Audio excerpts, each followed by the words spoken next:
Hello and welcome to the Election Arena, where every week advocates from the left and right will square off and discuss the most pressing issues facing Israel in the upcoming September elections.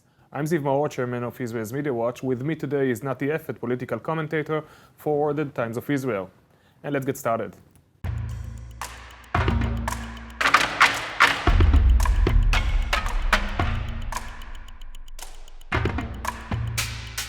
הפסקתי את פעילות המצלמות, הרשיתי פעילות שלהם כאשר הם הופסקו.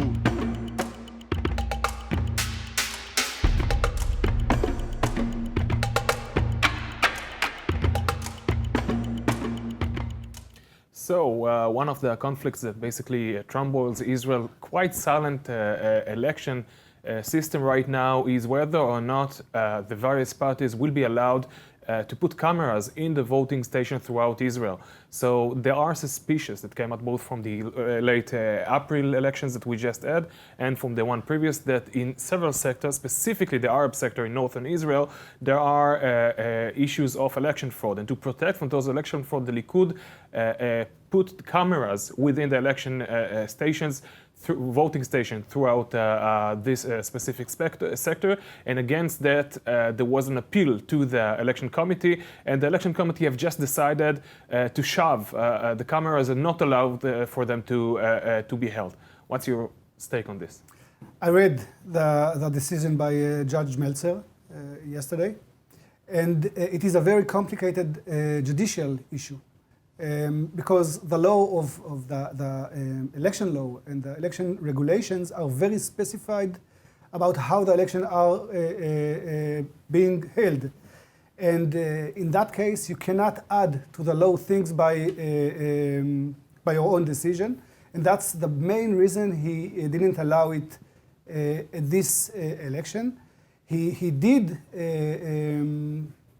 wrote many times, and by the way, the Attorney General, Avichai Mendelblit, also hold this opinion, is that the Knesset should legislate a very specific and detailed and, thorough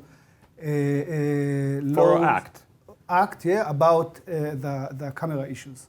Well, in fact, the decision, I also read it, does not align with the language of the law. The law specifically says that parties has the right to observe what is going on in the voting stations. That's what the law says, and it does not specify the means with which it is being done. Now, once the suspicion is being raised that there is an election fraud somewhere, at the end of the day, some kind of evidence will have to come up to support and for such a claim to be examined. Now, we have heard, and there is a very thorough investigative piece published by the reporter Kalman Libskind right after the April elections that described how managers of voting stations often hide notes in their own pockets and use times when no one is looking to put those to put them within the box, so no one can see that, and the results are being tilted this way. Now, this is a problem. Now, and one thing that needs to be demonstrated and emphasized that this entire initiative is not against the Arab population per se, as it was conceived by the media and by by Judge Meltzer.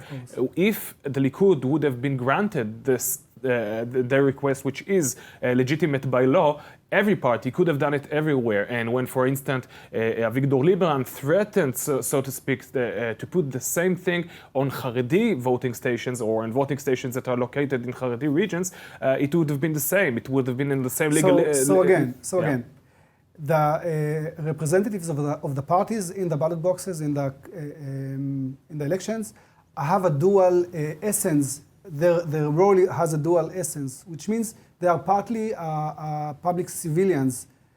How do you say it? Civil servants. Civil servants at this point, and therefore they cannot use cameras and cannot do anything that What's is the not connection? First of all, they are not civil servants. They're there to serve the interest of their No, party. But even if they are, even if they are civil servants, why can't they use cameras? Because I don't know the English term for this laws. Ikaron, how do you say it? Principle. But you cannot do, as a civil servant, anything that is not specified in the law in a clear way. So this is a legal manipulation done by Judge Meltzer, which, by the way, is not enjoying the trust of the public after manipulations that he did in the previous Let elections. me please say, I read Kalman Libeskin's report, and I saw the Excel table by the Likud party. There were 400 inspectors by them in ballot boxes, but only few dozens of them found evidence problems. for fraud. Most of the places were okay. The General Committee, Election Committee does, its inspections, and the police is checking things that are suspicious. So that it's not that we are in a situation that nothing is being... Actually, we are, because first of all, even if 12 voting caskets have been found problematic, the strive to find better evidence, either to prove that there is fraud or to prove that there isn't. Meltzer allowed it if there is a suspicion. Who decides? Who decides? You have to ask for, according to the decision, you have to ask for a permission to use a camera on site if there is a suspicion. This is not how evidence law works. This is not how it is supposed to work.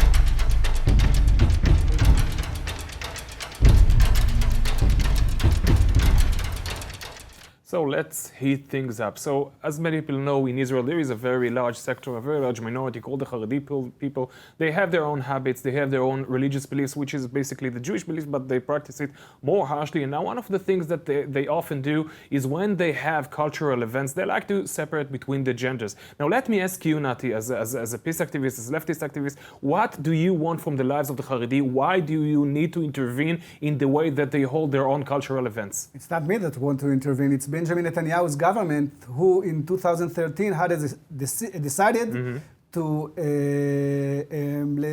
forbid separation, gender separation in public this is a very interesting issue. Let's put our viewers in context, and then I'll refer to the 2013 decision. So what we had is two rulings of separate. Actually, it was the same court, the Haifa District Court.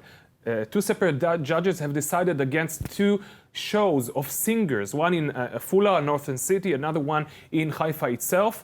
They forbade, according to an appeal from an extreme leftist organization, the Women's League.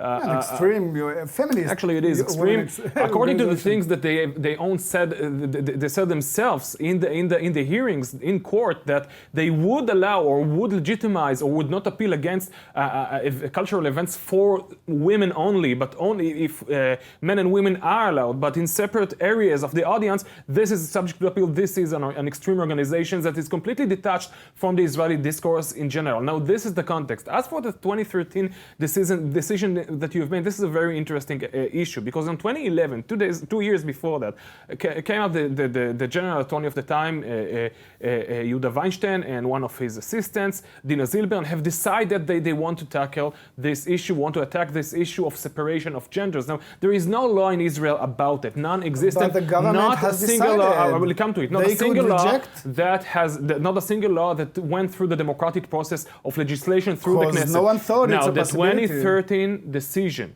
did not adopt the recommendation. It only acknowledged it, and it is written specifically in the decision. When the government wants to decide something, it does so, and we see it over and over again. So why should it acknowledge it? Why shouldn't the acknowledge government it? is Well, deciding. because of pressure from the general attorney, which, as we know, bully public elected in Israel because he holds both the right years ago, 100 years ago, Harav Avraham Cohen Cook thought that it is forbidden on women. Women should not vote on elections. Okay? Norms are changing all the time. Norms, yeah. Norms are changing. What right now what you Rabbi see... Cook wanted to see... What right now you see as a fundamental right by Haredi women to sit in a separate place might look different in 50 years from now. Well, let's have this discussion in 50 years. I have to say that the freedom of choice must be preserved. If a woman wants to sit in a separate place, she should. but we must have the third option, which is a mixed area for I'm sure the that the Haredi sector is very grateful for your acknowledgement of the right to choose. But the point is that what Rabbi Kook wanted to have, which is something that I disagree with harshly, he wanted to coerce not only his own folk, not only his own followers, not to vote, or his female, but also to decide that the entire state of Israel will deny this right from women. Now, this was his opinion, and his opinion was legitimate. No, Nati, what we're talking about now is the secular minority in Israel wants to coerce his own opinion on the Haredim. This is what we're talking about. No one wants to enforce segregation or separation between genders in a secular show of this and that. I grew up in a religious community, okay? Mm-hmm. And as a religious boy, I thought different than my parents and other people about stuff. Okay. Issues. If I was a Haredi boy or girl who wanted to sit with my family, with my father, my brothers, I would be mad if I don't have this if you opportunity. Go to this particular... So I'm saying again, it's okay if someone wants to choose to sit by himself, that's okay. In a separate place, that's okay. But let them, and this is, by the way, was the compromise. I'm very surprised by the fact that you say the things that you say as a person who grew up in these communities. Because, as a matter of fact, first of all, the content, the merits of those specific concepts that we're discussing are oriented to people who consumes, Haredi singers who stand on the stage and sing phrases from the Torah. Can sit together? Yes, they mean that they do not want to sit together. This is their choice in general. Now you are deciding for them. No, I'm speaking Give out them of knowledge. all the opportunities I'm speaking as a person who consumes the same kind of cultural content myself. I think that Iran is a country of tremendous potential. איראן פועלת בחזית רחבה כדי להוציא התקפות טרור רצחניות נגד מדינת ישראל.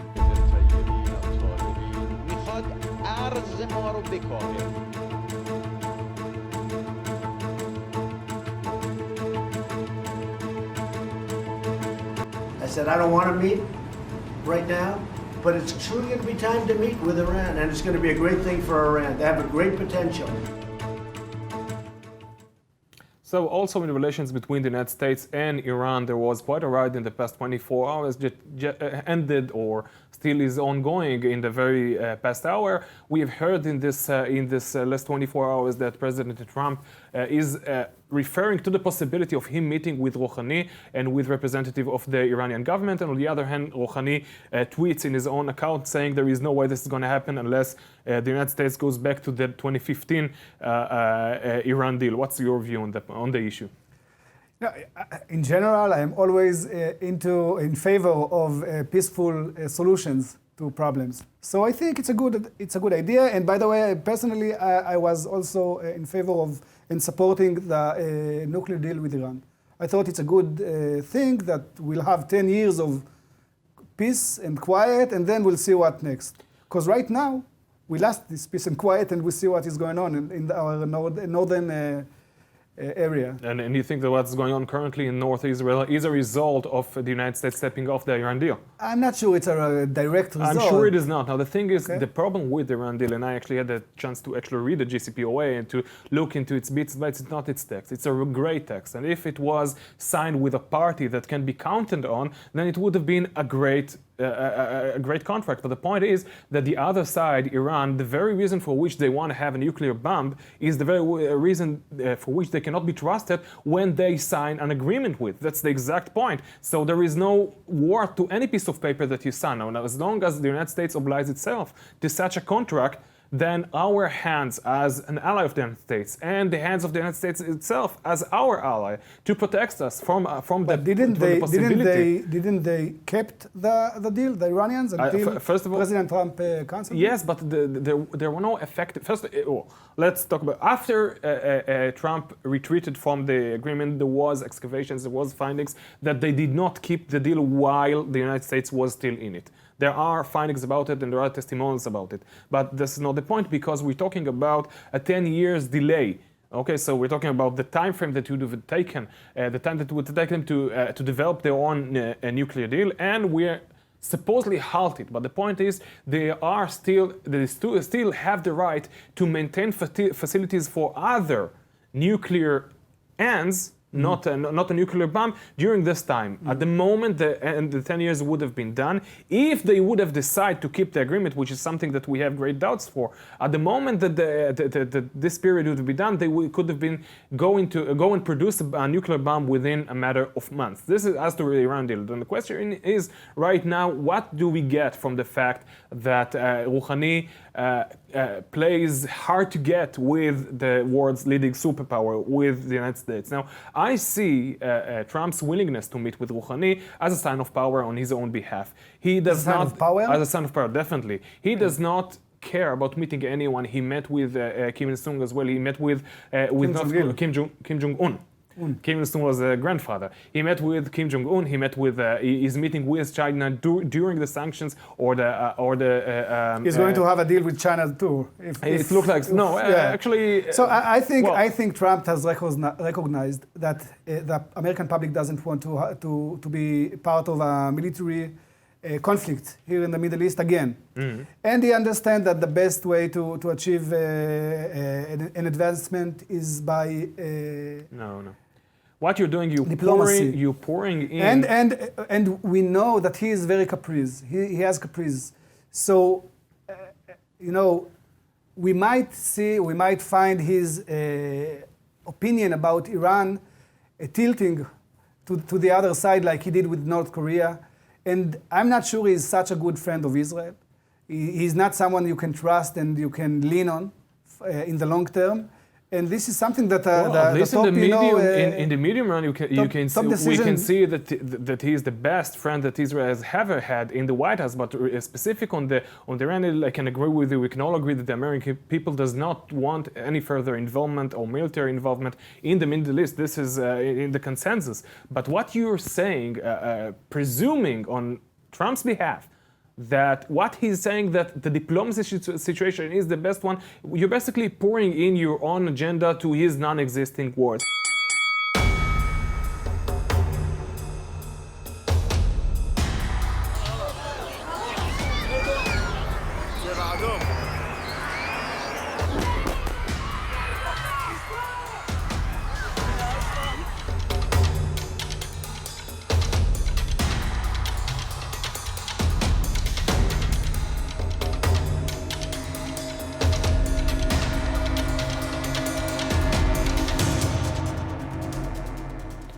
So the southern border that Israel has with Gaza keeps heating again and again, and a recent decision was made to limit the amount of electricity that Israel provides for the Gazans. Now, again, let's put things in context.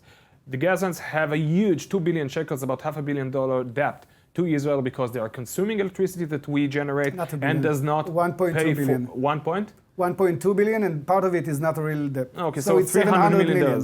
Okay, $300 million. This is what is disgusting. As for real debt, I'm sure that you will explain in a minute. So basically, we are giving them electricity for free while they keep accumulating debt for us. At the same time, they are bombarding us. Now, it is a matter for discuss why don't they take electricity from their other neighbor, from Egypt, which can provide to some extent for the electricity. But while we still keep on providing electricity, it is my view that we can deny them from this right that we are basically paying for while they bombarding us, aren't we? We are not paying for it because we hold at this moment 2 billion shekels of the Palestinian Authority in Israel that they don't want to get because of the No, this ended last week. So Israel can always take some money from the money that she gives to the Palestinian Authority, and and that way, close the debt. But let's talk about the really interesting thing, which is, will it work to safeguard the people of Gaza area, the Israelis in Gaza area? Will it stop the rockets? And in this case, what I see here is only a way to appease the people, to say, okay, we are doing something, but it's not going to work. I guess you will agree with me. The only way for the conflict that we have with this area in Gaza is for the people of Gaza to understand that they have to direct their protests against the people who hold them hostages, against the leadership of Hamas. It's hard to take down a dictatorship everywhere. For us, also it is for the hard. Gazans. First of all, it is not by any means Israel's role to take off this dictatorship.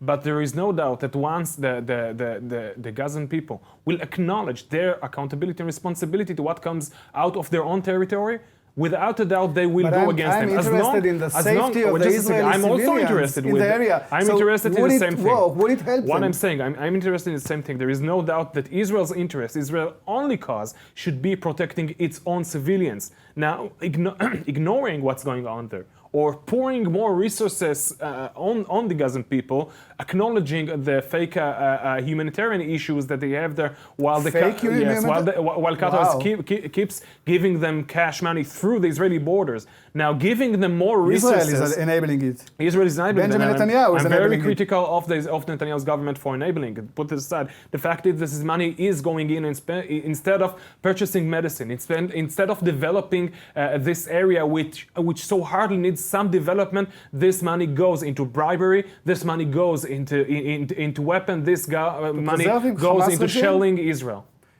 It goes to preserve the Hamas regime in Gaza. I agree with you. But you said fake humanitarian issue. It is not fake. The situation in Gaza is devastating. And the people who suffer are not the criminals. It's civilians, women, children, elder people. And this is a real problem. And what we know from our experience is that when the humanitarian situation gets worse, we get here in Israel more rockets and bombs. So this act by Israel is not only not going to improve the situation, it's going to make it worse. There is no connection whatsoever between the humanitarian situation because in Gaza. when Hamas is desperate, this is what they do. Between the humanitarian situation and between the amount of rockets that are being poured on Israeli towns nearby. Definitely. The only connection is the Qatar interest, the Hamas interest, the Iran interest. It is completely political. It is not as if let's push away. And I'm sure that you can agree with me, the fake picture of a poor child that has nothing to do with life, is it fake? Just a second, but to shoot RPG on Israeli children. This does not exist. This is all the time that we have for this week's The Election Arena. I'm Ziv Maor, and I want to take Nati Effet for joining me today, and to you, our viewers, for tuning in. Until next time.